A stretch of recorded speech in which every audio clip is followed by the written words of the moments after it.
You're on the Six Screens Tele-Network, earning the reputation of giving all the right ingredients, uninhibited, in exposing the hard, cold facts about the Watchtower Society. And now, Disney. Well, hello everyone, and welcome in to another rockin' awesome Saturday night up here in New England. And we're so glad you can be with us. We have got a great night planned for you folks. We have got Roland coming in from the United Kingdom with his Returning to Light program. When his program's over, we go to our Six Screens Christmas party, our 14th annual Christmas party. So you want to make sure you join us then. We have a lot of people coming in. And I just wanted to make a note, too, a comment to you folks, that we have a woman coming in. We do have some noise going on in the background. Roland, I think it's from your phone, so we can just probably kind of be a little aware of that. And because remember now, everyone, your phone is your microphone. Any noise we hear, shuffling papers, blowing your nose, TV, whatever, we can hear it. So in the meantime, I mean, what you're looking at next to me, that's my beautiful wife, Susan. Now, she hasn't been on here for 8 years, but she's on with me tonight. And folks, I have to tell you, she'll be here with us with the Christmas party later. And I wanted to mention, too, that we have got a woman that's coming in from over there in Roland's neck of the woods over in the United Kingdom. And she's been writing me all week, and she wants to come in tonight. And at 9:30 p.m. Eastern Time, she's a PMO, and she wants to announce that she's leaving the Watchtower for good tonight. So that's a good thing, isn't it? So she'll be on at 9:30. So now we're going to go to Roland. Are you ready, Roland? I am, Rick. I am. So what are you going to be talking about tonight? What are you going to be talking about tonight, Roland? Well, tonight, Rick, is obviously Christmas Eve, and for a lot of us, we didn't celebrate Christmas when we was Jehovah's Witnesses, and Jehovah's Witness children, of course, would miss out on the same festivities that other children in the world and Christendom would quite happily enjoy. So we're going to talk about what it was like to be a Jehovah's Witness in them times, what it's like to be when we've left, and what our first Christmas was like when we left. Did we feel guilty, or, did we go out and really celebrate? So things like that. Well, there you go. Thank you, Roland. I'll be here if you need me. Okay. Well, thank you, Rick. I'll take it from there. It's nice to see that Susan's there as well tonight. Well, I can't see you, Susan, but I know you're there. So it's lovely to have you along. Love to you, Roland, and Merry Christmas. There you go. Merry Christmas. Well, Merry Christmas to all, and as obviously it's Christmas Eve, and as we know, it's a time for celebrating and merriment, and also a time to be with family and to sort of give thanks for the year that we've had, and the fact that we've had got through another year, and it's been terrible at times in some parts of the world more so than others. But we can get together this time of year, and we can come together as a family or as friends and just think about the gifts and the benefits and what we have around us. And it's something I think as a Jehovah's Witness we never really did. We didn't understand what the other people were doing. We used to believe that it was just all drunkenness and debauchery, and there was no thought of Christ in it, and that it was all pagan. And I just wondered what the viewers out there and the listeners out there, how they felt. From my own point of view, I mean, I had 2 young children when I first come into the organisation. It was around about 1999 to 1999. I started getting interested, started to have a study. I think it was sort of 2000 when I really sort of started getting deep into the meetings and started to really take note and become a real true blue Jehovah's Witness, I would say, and completely threw myself into the ministry. And and it was just that time when of course I had young children, and my wife wasn't yet a Jehovah's Witness, but she was starting to become interested. And luckily she never did become a Jehovah's Witness, but And in 2001, I got baptized as a Jehovah's Witness. And of course, my children were quite young at that point. They was only toddlers. And I must admit, the first year that we decided as a couple, my wife and I, that we wasn't going to celebrate Christmas, it was very difficult. We didn't put up any Christmas tree. We didn't put up any trimmings, or we didn't really sort of celebrate. We did let the children have a few toys, to be honest. Family and friends brought toys, but it just felt wrong somehow. Both my wife and I had both celebrated Christmas as children. And I must admit, I did feel like somehow I was holding them, taking something away from them that I had. And I think that was the magic of Christmas. To children, it's just a magical sort of moment of time. It's just all full of awe, and they're excited, and it's just lovely to see the children's faces, and that was what I missed, I think. And I don't know about you. What about you, Rick? I mean, when you first come out, did you sort of celebrate Christmas? Did you? Well, it's after being in for 50 years, Roland, what happens is the Watchtower really does a job on Christmas spirit. And after 50 years of being told it's pagan and Jesus wasn't born on the 25th, and after being told how bad it is and stay away from it and all of this, when you come out, it's been so ingrained, it's been so embedded in your system, it's hard to just shake it all loose. But, I never ran out. We got a little Christmas tree, but, I don't have children living near me or grandchildren. It might be different if that was the case, but I certainly don't snub it. I don't shun it. I embrace it. I don't look at it as pagan. I mean, maybe some people would, but there's so many things that are pagan, that. So I just look at it as I look at it as a birth, even though Jesus wasn't born. I'm just glad he came into the world, Roland.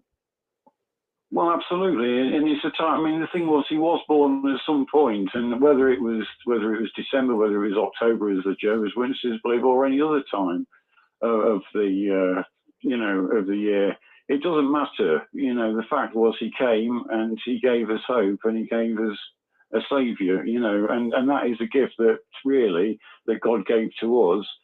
And I think giving gifts to other people in remembrance of that, I don't think there's anything wrong with that at all. And as for the pagan thing, I was going to get into that actually, because as a Jehovah's Witness, we was told, it was pagan. And I come across a Watchtower magazine of December the 1st, 2000. I think I sent you that, didn't I? The picture of that. If you can just put that up, Rick, please, and just show the viewers what was. Yeah, give me a second to get it up there for you, Roland. I'll keep talking while you do that. Okay. I mean, this was the sort of thing that they were issuing around that time. And of course, they got the family. I was quite surprised that it was quite a nice family, actually, because normally when they show people celebrating things, they're all full of tattoos and things. But it was because it was a sort of a Latin American family. And inside, it starts talking about the Latin American traditions and how they celebrate these traditions that are pagan, and they just go right around the houses. But my point was, this was the sort of thing that we was distributing. This was just before I got baptized, so I would have distributed this magazine, because I was sort of going out on the ministry quite a lot then as an unbaptized publisher, and this is the sort of thing. And they wanted us to distribute this in December. Well, we would turn up at people's doors, and especially where the near it got to the day, and they would look at you gone out, and you're telling them that something that they enjoy doing once a year, a break in the year, a time for them just to get together with the family and be thankful. A time where they can just enjoy life and just have that break in the year that we all need, just to relax and let off steam and just, enjoy each other's company and sort of have good wishes as opposed to ill wish and all the arguments that go with. But no, we had to go around and spread this misery. And the closer it got to the day, the more people would look at you gone out, you know. And it was, and sometimes they would say, well, we may not be having a group on Christmas Day, but you're quite welcome to go out door knocking. Now, who wanted to go out door knocking on Christmas Day? You know, because the people, you know, they're busy with the families, they're cooking the dinners. You know, what a response would they have got if they'd have knocked on the door? I mean, people would have been furious, and I think most witnesses actually knew that. But you know, people just did not want that, and they would look at you like you'd walked in their house and stolen the children's presents. You know, if you turned up on Christmas Day, you know, saying, "Oh well, did you know Christmas? It isn't anything to do with Christ. It's all pagan." And it's all wrong. You're all sinners. You're all going to die simply because you're having a good time and being with your family and being thankful. That's basically what they were saying, you know. I don't know what anybody else thought. Did anybody else sort of dread going out round about? I've got that Watchtower cover up for you, Roland. Yeah. I can't see you, see, Rick, because obviously I'm on the phone, so I'm having to sort of play it by ear a bit. Yeah, I mean, did anybody else feel, you know, is there any listeners want to come in? I mean, how did you feel? Did you feel bad? Did you miss out on things? Had you been born into it, come to that? And then, you know, maybe you've left just recently. How do you feel about it? This is what I want to hear tonight. Well, you know, Roland, if you don't mind me stepping in, first of all, we went out in the ministry every Christmas, and I hated it. I just hated it. And you're right. You feel like you're interrupting something because the kids get up early, and you're knocking on the door, and they're tearing apart their presents, and you're interrupting their Christmas. And the only way you could get people to even open the door was say, well, we're sharing a message from the Bible. And of course, you'd always share the Christmas story because that's the only thing that they would listen to. And they listened to you politely because, you know, it was supposed to be Jesus' birthday, and they felt guilty if they didn't. And it was just a big guilt trip all around. And I did not like it. The only one was worse was Thanksgiving because you smelled the turkey cooking. So I just didn't like it. My first Christmas as a former Jehovah's Witness, I didn't know what to expect. And I was by myself without my family. I was living in an apartment, and I decided to go full hog, and I bought a tree and ornaments and lights, and I don't know what I expected. I expected something magical, but nothing happened. And so it was just kind of a boring, lonely time. And after the Christmas, I just took the tree with the ornaments on it and the lights and threw it all in the garbage. So, you know, that shows you need other people around you to really enjoy Christmas. So all of you that are not able to have family around tonight or tomorrow, you're welcome to join us now on our Christmas party tonight. Yeah, absolutely. Yeah, I mean, we're all one big family on the 6 screens, and yeah, it's nice that you know, if you haven't got a family, maybe that some people are being shunned, you know, because they've left, and unfortunately, we know that's the case for a lot of people. You know, but they've always got a family with us, you know. If they're listening, they've told us to speak up, tell us how they feel. Just have a general chat. We're happy to hear from you, even if it's just a few words. You know, we're happy to have you calling in. You know, the thing is, though, what really annoyed me, I spent 19 years not celebrating Christmas and certainly not celebrating it properly. And for 2 years when I went inactive, I didn't really celebrate it then either. I sort of went a bit further. But I kept I had a tree up, I think, on the 2nd year when I went inactive, but I kept it sort of at the back out of the house, out of the way.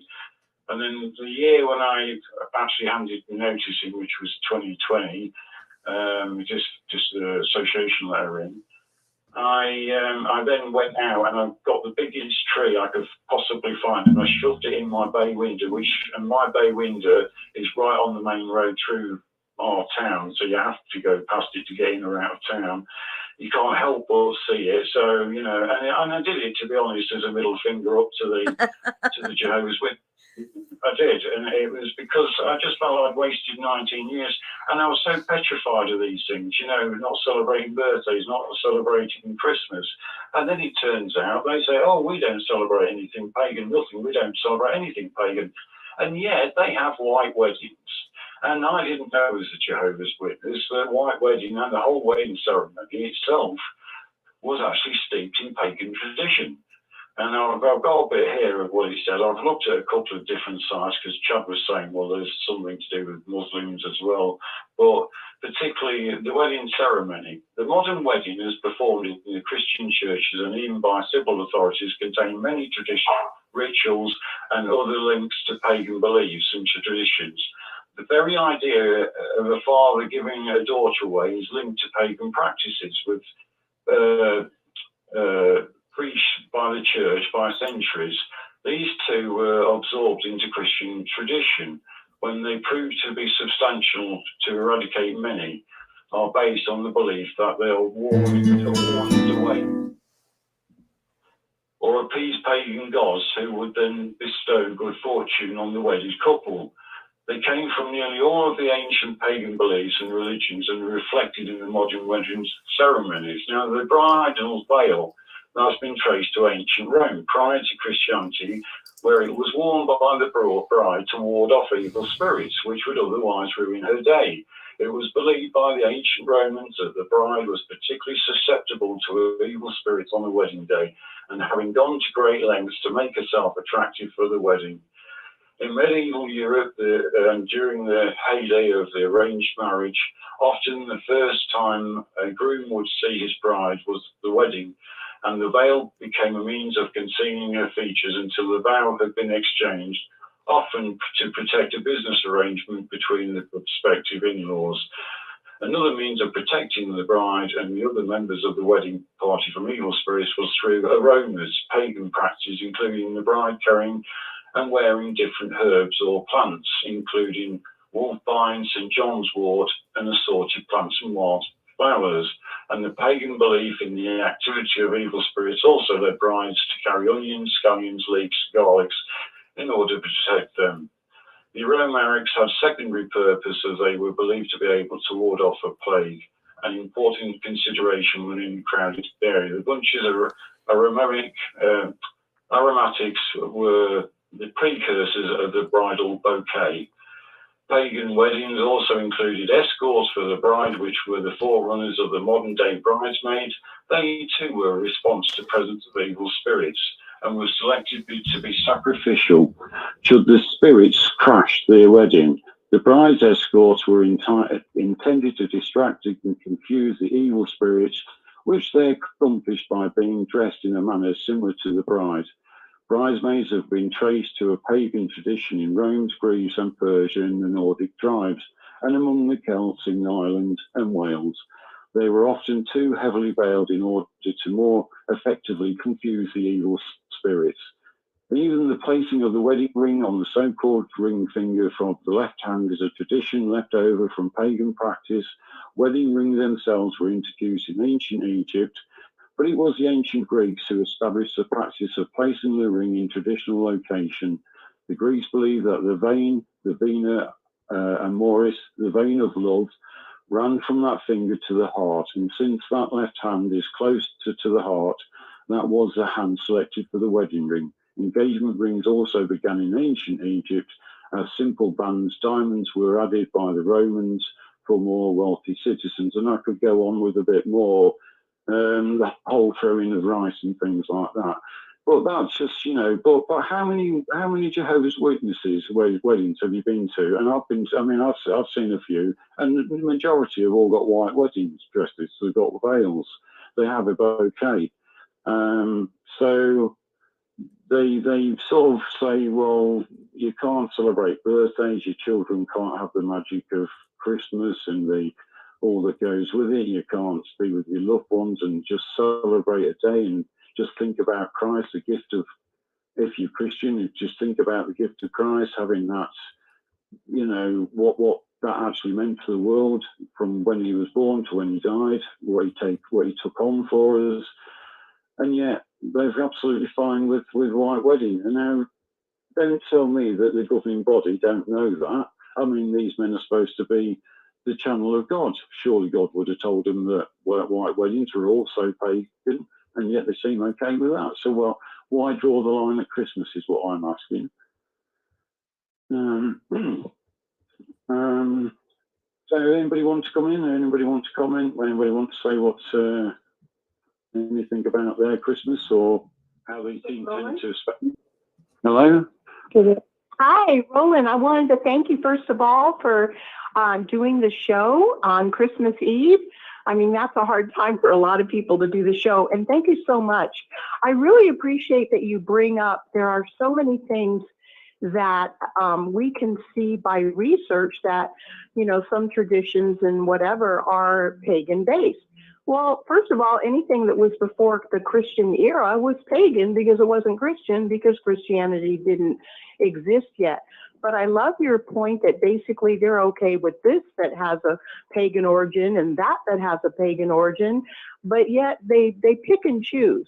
And to me, it's all about tyranny and control. And, you know, they don't let you follow your own conscience. They'll accept this and that and the other, but they won't let you follow your own conscience. If your conscience tells you, hey, you know, I know it's not Christ's birthday or whatever, but things have evolved to where it's about family and thankfulness and appreciation for Christ instead of nitpicking and straining out the gnat but gulping down the camel. But yet they have a big problem if your conscience tells you to report a pedophile in your congregation that's molested your child. Thank you so much, Roland. Thank you very much. Yeah. Well, that's it. That's what they do. It's all fear and control with them, you know. And they all seem to like it. It's always draining the fun out of people. And I think when you drain the fun out of people and you drain sort of the life out, you basically you're making them no more than robots. I mean, we call them drones, don't we? Sometimes. I mean, maybe a little bit unkindly, but that's what they are, because they have no will of their own, because they're being driven by these 8 men. These 8 men who themselves are hypocrites. You know, we know they are. You've got Tony Morris there. I mean, in 1 minute he's giving a speech a few months ago about how to give and how to give a good witness. But was he giving a good witness in the liquor store when he was filmed, you know, taking sort of advising people on what scotch to buy? You know, was he giving a good witness then? Did he take the chance then to say, well, you know, yeah, this is all right, but what you really want to be doing is, you know, looking for God, and this is how you do it? No, he didn't. He just advised him on the best scotch to buy. You know, I mean, they don't even practice what they preach, do they? This is the problem. And, you know, it would be bad enough if they did, but they don't. They just sit back. They put all these rules on everybody else, but they themselves have got no intention of abiding by. It's one rule for them and one rule for everybody else. And this is my issue with them. It wouldn't be so bad, but they're affecting a lot of people's lives. You know, there's a lot of people this Christmas that won't be here because of them. You know, they've been shunned, or they've been affected so badly by the abuse. Maybe they've been abused as a child, or maybe they've just been abused generally mentally, as I was, you know, quite a lot. And they whatever it is, they cause a lot of misery in people's lives. And there's a lot of people won't be here because they've committed suicide, or, you know, they've had a breakdowns, whatever, you know, and it's all because of these 8 men. And this is what I have an issue with. People say, I don't know why you do it, Roland. I don't know why you keep banging on about them. Well, the reason being is because they seriously do affect people's lives. And it's not just about Christmas. It's not just about birthdays. It's not just about the blood. It's about the fact that they are seriously, you know, getting into people's minds, and they're just not... They just aren't words. They really are hypocrites, and it's about time it was stopped, you know. And the more we do, the more we chip away at the tower, the more likely it's going to come down. I see it crashing down. Everybody's starting to come to them now. You know, there was one elder, he was just saying about people having better ministry, saying it was a person, if you wasn't having good ministry, then that was your fault. You should spend more time studying. No, the thing is, the people now are getting wise to them. They send them on to jw.org, but when they send them on to jw.org, there's other sites on there about JWs, and of course they're going to explore them, so they're going to see the truth.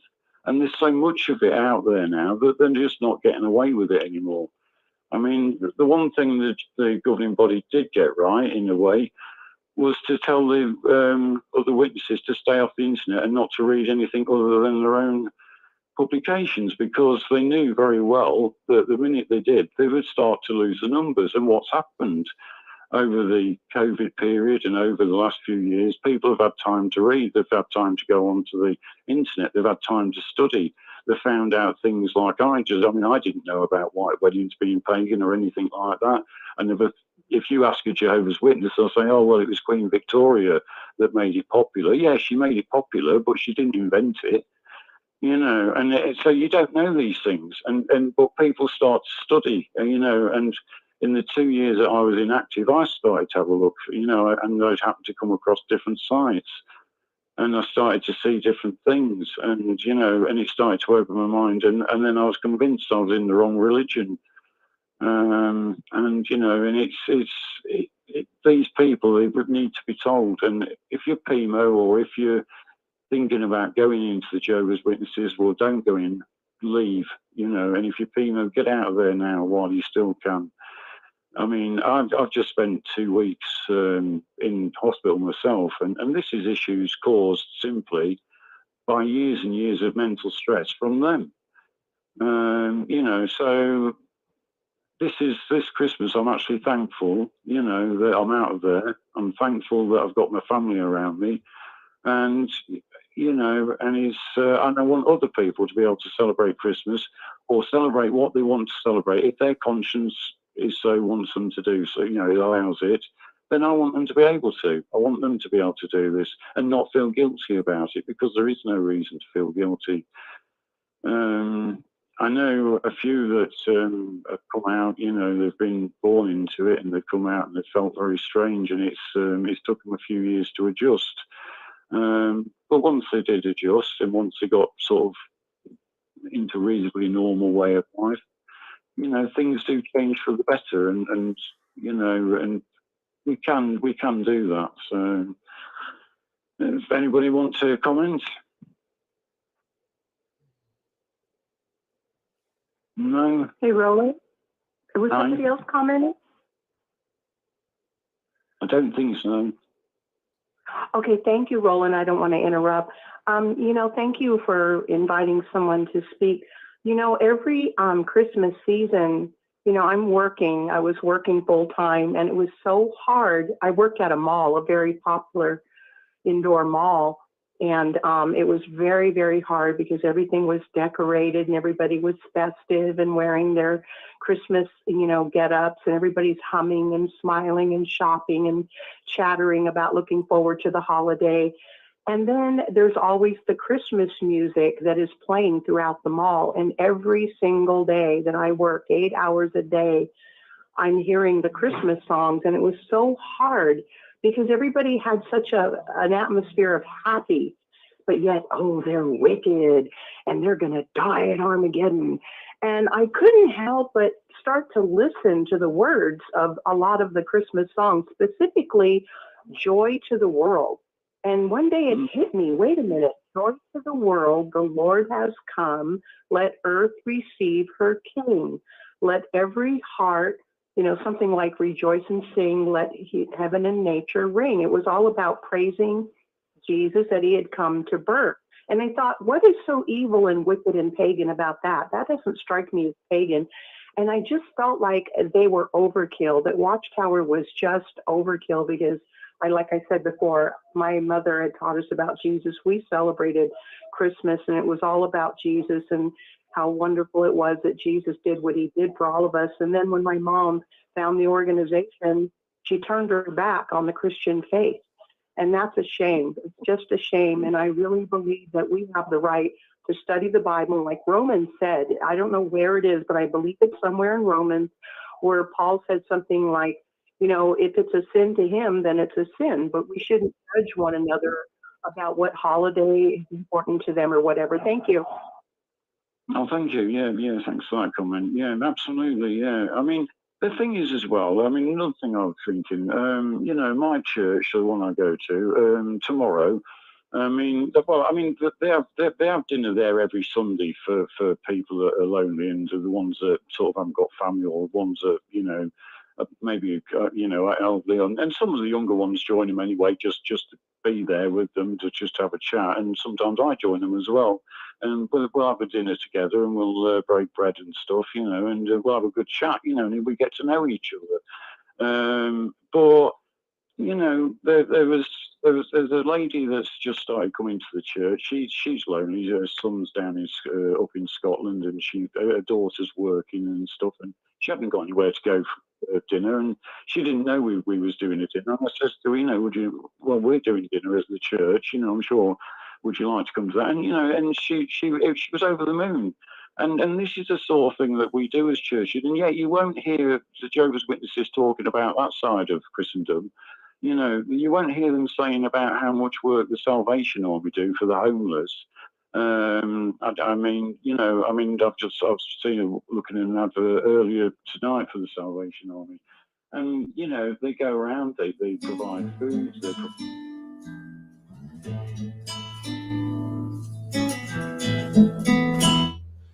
Sorry, Roland, go ahead. Just some musical snags here. They have soup kitchens. They get people off the street. They provide blankets. They don't just do that as well. They go around to old houses, and they really care for people around them. And our church, we do as well. People that are struggling or whatever, we'll be there for them. They can come to the church for Christmas dinner tomorrow. I'll be with my daughter, but there'll be quite a few ones there that are either lonely, live on their own, or the older ones that just want some company and what have you, and don't want to be at Christmas on their own. But what do the Jehovah's Witnesses do for anybody? They don't do it at any time of year. They don't show that Good Samaritan. They talk about the Good Samaritan, but they read the scripture enough times, but do they actually do anything about it? No. What do they ever do? They don't provide soup kitchens. They don't even provide for their own people. I was talking to a Jehovah's Witness online. I'm not mentioning his name because I don't want to embarrass him. He sometimes listens in, but he's homeless. He lives in America somewhere. He's homeless. He's got no dentures because he can't afford them because of his he couldn't afford medical insurance. He's lost his wife and he's lost his daughter recently from cancer. He's, because of the medical bills and stuff, he's lost his house and he's ended up on the street and he hasn't got a home. And I said to him, well, where's your congregation? He does talk to me. I mean, he's very still much in favour of the organisation, but at least he will speak to me and we can have a sensible conversation without any nastiness, as they sometimes do. But I was saying to him, well, where's your congregation? Where's the brothers? Why aren't they helping you? Why are you sleeping in a box in the doorway? They're not even following their own scriptures. It's like, well, what is it to see a brother and say, be well, and let see that he's starving, and then let's say be blessed, and let him go without helping him? I mean, what sort of Christian is that? So they're not even helping their own, let alone helping anybody else. So I just think that it's time that these people were called out for what they are. They're just a business. They are a business that is milking off people. They're milking off the people in the organisation. They're milking off the governments, and the governments are now starting to catch up with them, thankfully. And we see more and more governments coming on top of them. I think this coming year we're going to see more. I think the British government are starting to get a bit more suspicious of them now. There's been a few questions here and there about them, and I think their tax status and things like that's going to be questioned over here before long as well. So, and I hope to see that. I just hope to see that this coming year that more and more people will be wise to them. More and more people will come out. We've already seen a massive decrease to the population. Let's hope by next Christmas it's even more, and hopefully not long after that there'll be no more Watchtower. So, anybody Hey, Roland. yeah. Who was first? Just This is Debbie Moore. go on then, Debbie.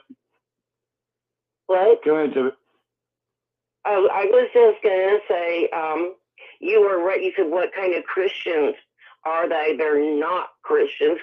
And one way they show that is by not helping their fellow man, their brothers, even the ones who were part of their religion, like you just brought out about that brother who's homeless. And I mean, that's just really, really sad.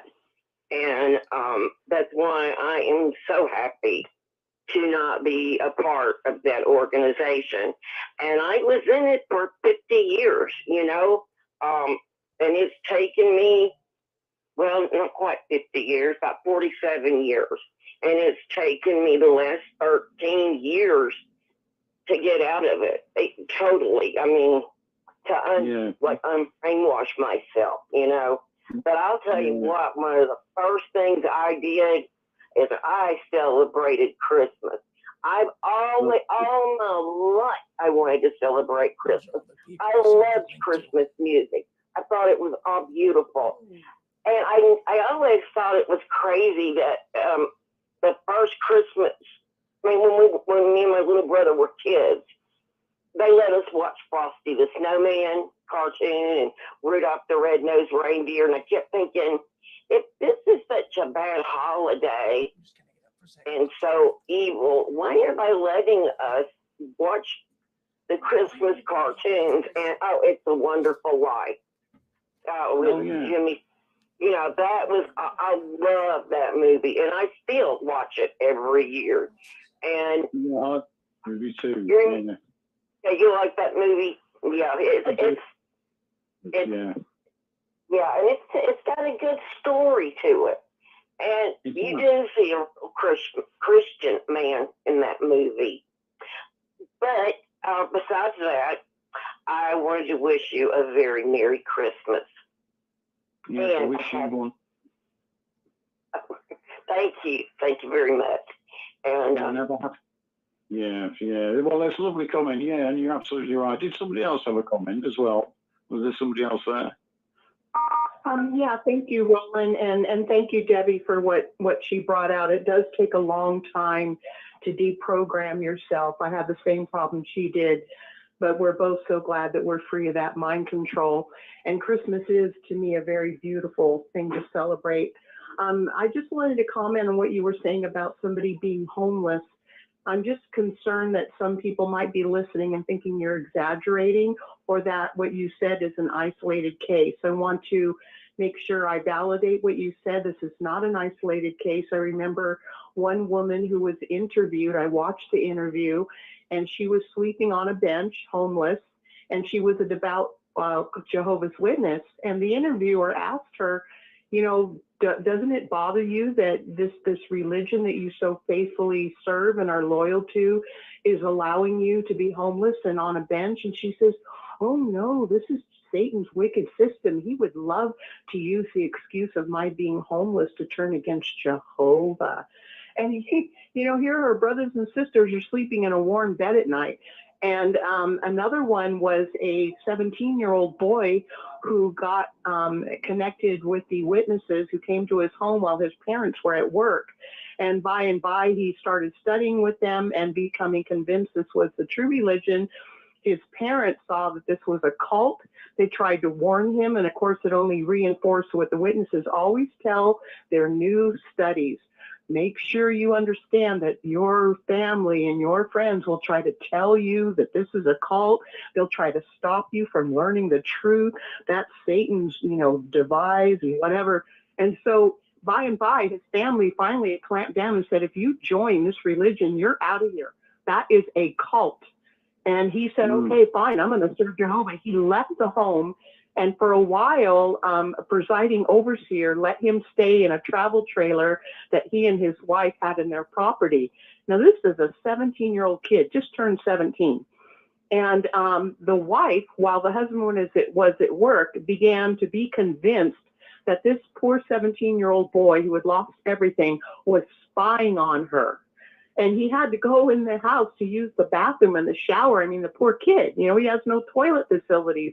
And because she felt uncomfortable and explained to her husband, I don't like him staying out there. I'm very uncomfortable. I'm out here alone with this male and he's spying on me. So he was told to leave. Well, there was nowhere to go. So he was living in the woods.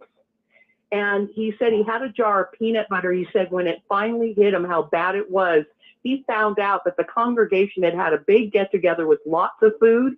And when he asked somebody, why didn't anybody invite me? I mean, the guy has no food. Oh, well, we didn't want you to feel bad. Really? No. So right after that, he said he was trying to eat his peanut butter under this tree, this little place he had made for himself in the woods. And when he realized, I don't even have a spoon to eat out of this jar. And he said that's what broke him. That's all I remember. So those are two personal stories that I know of to be true. Thank you, Roland. Oh, yeah, thank you. Yeah. Well, I mean, that's not the only case I know. I mean, I've had, I've had people in the past, young lads, particularly. Well, one that comes to mind. I mean, he'd been kicked out by his Jehovah's Witness parents. He'd been put out on the street. Somebody had given him my details, and he got in contact, and then he rang me, and he was in tears. He'd been kicked out by his Jehovah's Witness parents. He just wasn't interested in he just didn't want to go to the meetings anymore. He told him that he'd had a big argument with them. They'd said, it was either their way or the highway. And he just didn't want to go, so they kicked him out. And, I think he'd already he was on the verge of just getting disfellowshipped, and or he was disfellowshipped. I can't remember exactly whether he'd been disfellowshipped at that point, but he was on the verge of it.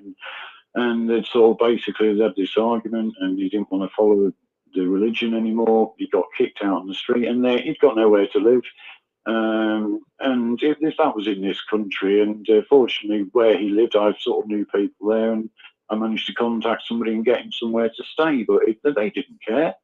They wasn't in the slightest bit bothered, his parents. I mean, he could have died for all he cared, but this is how this religion gets. It's dangerous. People just do not realise how dangerous it is.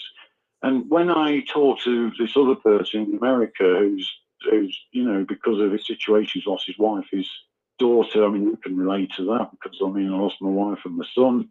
I know how painful that is. I know the things that he's probably going through, and now he's got to deal with being homeless, and his own religion isn't helping him. His own brothers and sisters are not helping him. And yet, if he was here, I mean, even though he's a Jehovah's Witness, I myself would have took him in. I wouldn't have let him be on the street, and I'm sure, any other decent person would have done. But not these people. They're quite happily see they're one of their brothers, and yet he's so indoctrinated that he still won't go against them. He still won't say that they're not the true religion, or that they're not Christian. And to me that bothers me, because when somebody's indoctrinated and they can't really see how terrible and how unscriptural this is, and how unscriptural these people are acting. Well, I mean, that is dangerous. I mean, and then of course these other people are throwing out their own children. And I mean, it's a cult, and we don't want people out there. I mean, over there in America, you've had some terrible weather, and I mean, all the homeless people out there my heart goes out to them. But, there's going to be people out there, probably Jehovah's Witnesses and stuff, that don't need to be out there, if they've just got some help from their own congregation. But no, so it's, and then, of course, there's the mental health side of things. For the people, they put so much pressure on people. What you do is never enough. You're out there all year slogging in all weathers to get your hours in and to do the best you can, and even that's not good enough. They want more all the time, and of course they're getting it free. You know, they're getting free labour, you know, and everybody's just like running like clockwork, and of course, you know, they're loving it, you know. But we need this to end, and we need it to end soon. And I do see the Watchtower crashing very soon. I mean, the way things are going, the governments are now coming down on them. People are starting to become wise to them. There's an awful lot of coverage now. People are doing different YouTube videos. There's a lot of ex-witnesses out there all working together. We may not know each other, but we're all united in the one fact that we're bringing down the tower. And I can't wait to see, you know, people like Tony Morris and Stephen Lett and all them be kicked out of their positions, and, you know, and have to start answering to some questions to the government and things, you know. And I think it'll come soon. So I don't know what anybody else thinks, but I'll give somebody else a chance to chat. Anybody wants to come in? Hi, hello, this is Stephen. Can you hear me? Yeah, I can. Hello. Hello. How you doing? I had a comment. I thought about something that you just said about the individual being homeless. When I was still a member of Jehovah's Witness, there was a sister who, through a lot of bad decisions, wound up being homeless as well. And she had, at the time, 5 children, different age ranges. And I heard about the situation. I offered for her to stay, you know, with me and my kids. Not me and my kids, me and my house, her kids. And so I proposed that to the brothers because the only option was going to be her having to live in a homeless shelter. And the brothers said no, she couldn't do that because she's a female and I'm a male. So because of that policy and their unloving, uncaring attitude, because none of them opened their homes to her, even if they were to split the family and say, well, okay, how about you and maybe 1 or 2 kids, and you know, can stay here, and then somebody else can stay there. And nope. So she wound up living in a homeless shelter, and was still coming to meetings. And you could tell that this was just dramatically affecting everybody because she lost a ton of weight. The kids didn't look, you know, well, and it just made me so angry because here you have a congregation of people, and it's an organization, and as you said, because you're in a completely different part of the country, and it's the same scenario. And they'll sit there and talk about God and Jesus and love and blah, blah, blah. And then when it comes an opportunity to display those same things that they're talking about, all they'll do is come up with all kinds of explanations and rationalizations as to why they can't do it. So this poor woman wound up at a homeless shelter, and I don't think that any of the children, at least the older ones, and I'm talking teenagers, I think that they all ultimately wound up leaving the Jehovah's Witness organization, which I'm very glad of. I'm not sure about the youngest ones, and right now I have no idea. I haven't gone to meetings in years.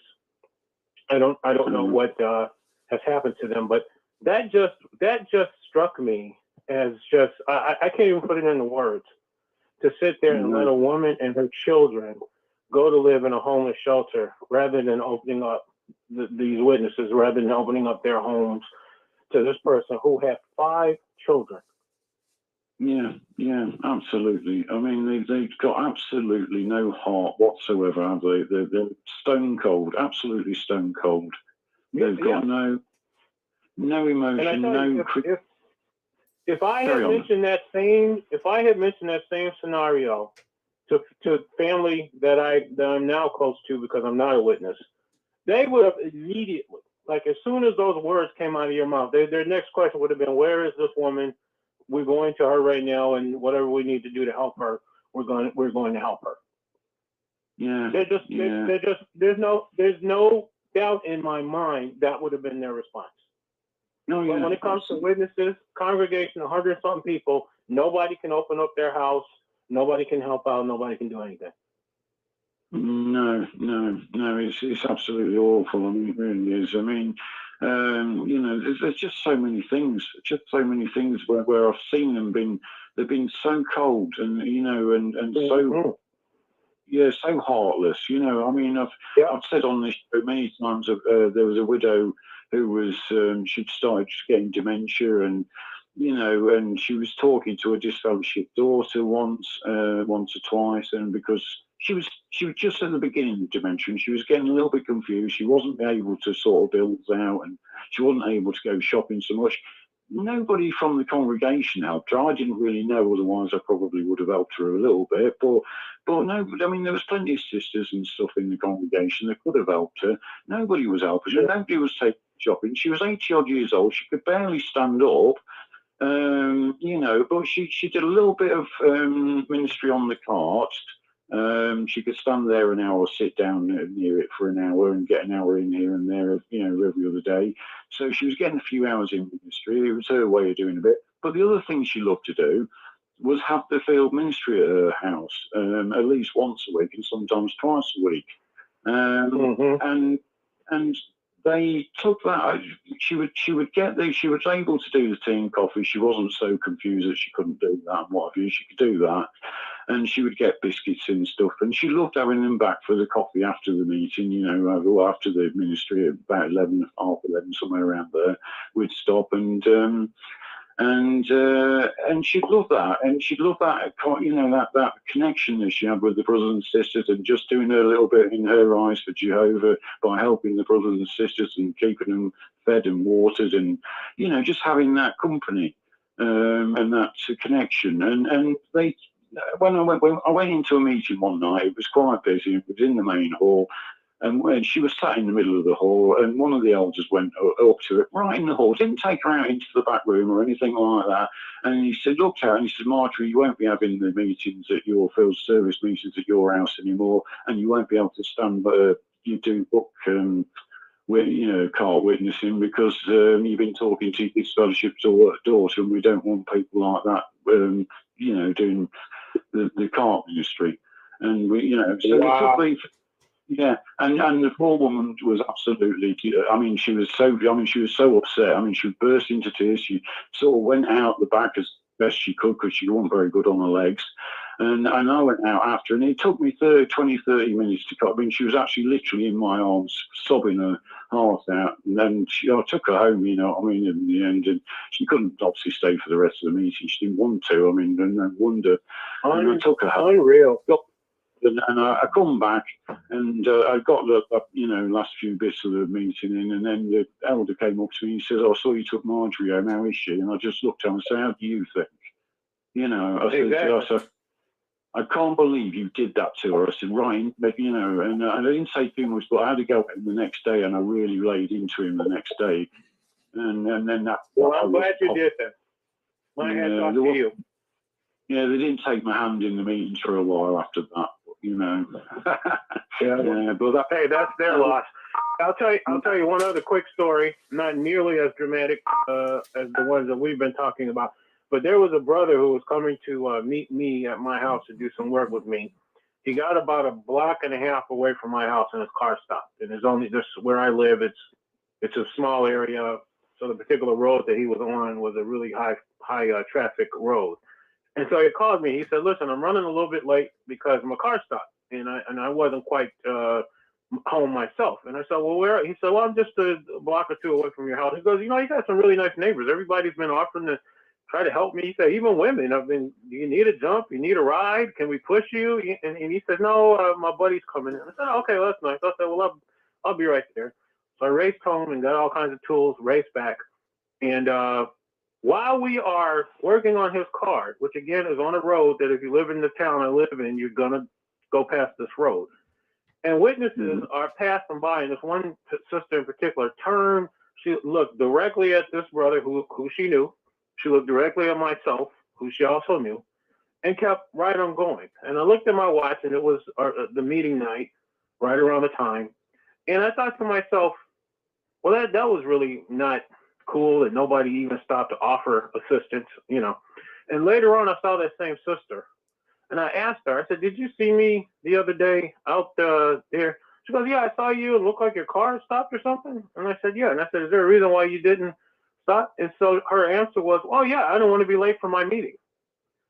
And I just thought to myself, so it's more important to be on time for a meeting to sit there and talk about Christ and love and God. It's more important to be on time to just sit there and talk about that than it is to actually show that. And see, this is, again, what you said earlier about this group being a cult, because a cult will separate you from your common sense, from your thinking ability, where it's more important to just sit in a room and talk about a thing than it is to go and to demonstrate the thing that you're talking about.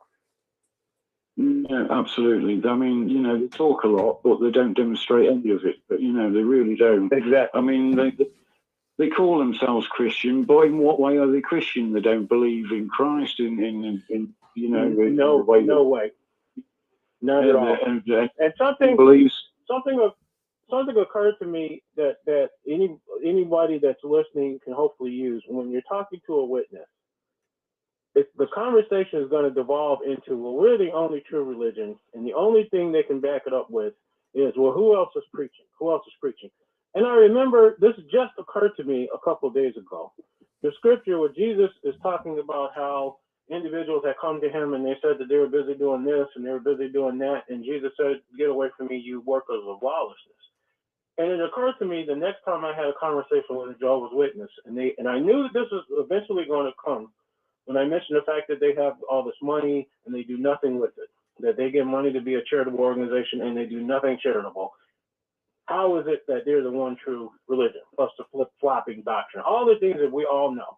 And so the person finally gets to the point where I knew they were going to go to, which was, well, who else is preaching? And I said, well, do you remember? And I took them to the account, and I said, it doesn't matter if you're doing a thing, no matter how good that thing is, if it doesn't have God's approval, then it's a work of lawlessness. I said, so you can do all the preaching in the world, but as long as you've got this pedophilia problem, as long as you've got the lack of love, you don't do anything that benefits humanity, I said, that is a work of lawlessness. Absolutely. I mean, anybody remember that and use that the next time you're talking to a witness and they bring up that we're the only religion that preaches. I'm gonna put myself back on mute. Thanks for letting me comment. Yeah, no, thank you. Thank you for this comment. Very interesting and very, I mean, absolutely right. Sorry, here's somebody else wants to make a comment there. No, thank you, Roland. I'm just so grateful for the brother that was just on. What he said is, for one thing, the cult separates you from your common sense. They also separate you from your ability to have natural affection. But, Jesus said, by this all will know that you are my disciples if you have love among yourselves. Well, the witnesses will turn to that scripture and use the excuse of their fake love and their fake friendship and their conditional love and conditional friendship as quote unquote proof that they're God's disciples. With, if anybody has ever belonged to any Christian fellowship, they understand the difference between true Christian love. And the thing is, they like to brag that they're true Christians, but yet Jesus didn't just say, have love among yourselves. He said, when I was thirsty, when I was naked, when I was sick, you gave me something to drink. You fed me, you clothed me. And the Christians will say, Lord, when would we do that for you? And he will say, to the extent that you did it to the least one of these, my brothers, you did it to me. But it's also the opposite that he said. You didn't take care of me. You didn't clothe me. You didn't feed me. You didn't give me anything to drink. And the false Christians are like, what are you talking about? We were your people. We served you. We followed your example. No, because of how you treated those right in front of you that God gave you the opportunity to help. And you know what? These people are cold, like you said. They not only throw their own children out. Go ahead. Sorry. Thank you. Oh, thank you. Yeah, thank you. I mean, yeah, well, absolutely. They are. They're absolutely stone cold. I mean, I don't think I was probably quite as cold as most of them, but even myself, I did get to the point where I had very little emotion for a lot of situations. I'd see people in situations, and I just became sort of completely, what's the word? Just completely oblivious to what was going on around me and to somebody's plight. I became sort of desensitized, is the word I was looking for. You just become desensitized, and then the JWs do it through the way they program you, through the literature, the talks, and you know, and they'll make things like, they'll bring out scriptures like, make your foot light at your brother's door, and they'll bang that at you. So basically, don't be bothering your brothers and sisters. You need assistance, basically, you know, sort it out yourself, in other words, you know, and it's little scriptures like that they just bring in and twist and use to their own advantage. But like, you know, like we've said tonight, you know, it is what, you know, we're not Christians because we serve and help other Christians. We're Christians because we're trying to reach other people. Well, we don't reach them, obviously the Lord reaches them, but we know we would no sooner walk past a Muslim or a Hindu or just anybody, an atheist, even if we knew there was a staunch atheist, would we walk past them and leave them, you know, in a heap? Would we walk past them and leave them in a mess, freezing cold? No, we wouldn't, because what makes us Christian is our heart, and it's what God gives to us. If you know, and these people don't understand that. They've just got no love whatsoever amongst themselves. What they have is a fake love. But to be honest, it's like communism.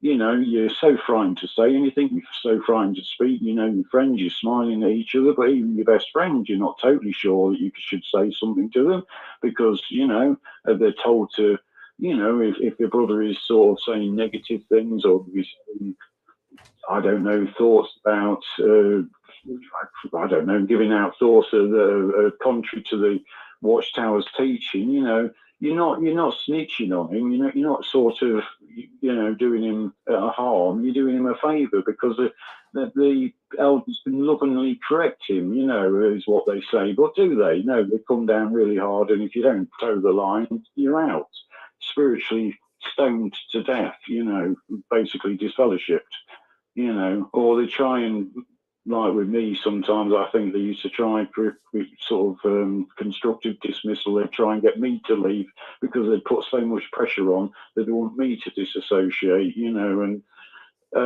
you know, and I think they do that with a lot of people. If your face doesn't fit, they'll either find some reason to disfellowship you, or you know, or they'll push you out. Certain cliques, yeah. I was thinking, you know, a lot at any circuit assembly or any public talk on Sunday, any talk at any of the meetings, did we ever hear talks on how to be kind and generous? Do we have talks about how to go out and feed people, or if there's a tornado that hits the town, should we go out and help? You don't hear talks like that. And who writes all the talks? The Watchtower makes out every single outline that's ever given at any public meeting. So the brothers and sisters never hear about being kind and loving and generous and going out and doing things for other people. Like you said, they don't even do things for their own people, more or less anyone else. And the Watchtower writes every talk that every witness hears. So no wonder they're cold and unloving, they're acting just like the governing body who are cold and unloving. And they don't teach the brothers and sisters how to be a kind and loving person. Yeah. Well, that's it. They don't, and it's you know, the Good Samaritan means nothing to these people. Absolutely nothing. But however, we're going to have a good night tonight. I think Rick's got a nice night lined up, and we're going to have a bit of fun tonight. I think, and a bit of make it a bit more cheery. I was going to keep it light tonight, but to be honest, we got a bit heavy there, didn't we? But never mind. These people need to be exposed, and what we are thankful for is we're out of there now. Whether we're going to be celebrating Christmas or not, we could be thankful this weekend and for the next year that we're no longer a Jehovah's Witness, and hopefully our hearts are melted now and we're back to being reasonably normal. So I'm going to leave it there tonight, Rick. So I'm going to let you take over. Is that all right? Yes, very good, Roland. Very good. Yeah, lots of people listening in. So thank you very much for coming in, Roland, and taking care of that program. Appreciate it. Yeah. Thank you very much, Rick. Take care and God bless. And I hope you have a very happy Christmas. Bye-bye. Thank you. Same to you, Roland. Well, anyways, we are going to go our Christmas program that's coming up next here on the 6 screens. Friends, you don't want to leave us now. We're live on YouTube right now with the end of Roland's program, but stay with us because we have our Christmas special That's coming up next right here on the 6 screens. Hey, we've got a lot to share with you, so you don't want to miss it. We're going to have songs, we're going to have games, stories. We're going to bring people in and bring them in on live stream. A number of people said they wanted to come in, including a woman coming in from the UK. She's a PMO. And she says, that's it, Rick. I want to announce on tonight's program that I'm leaving the Watchtower for good. So she's coming on tonight. Her name is Sandra, and she'll be on tonight around 9:30 tonight. We are going to have a blast. Don't go anywhere. And I have my beautiful wife, Susan, here with me as well. She hasn't been on our program for 8 years, but she's getting better now, and she's getting ready to roll tonight. So by all means, stay with us. And we want to take a look around, make sure everything's set to go, because we're going to be going live right here on our Christmas special. Let me just end Roland's program here. We're going to end Roland's program. Thank you for coming in.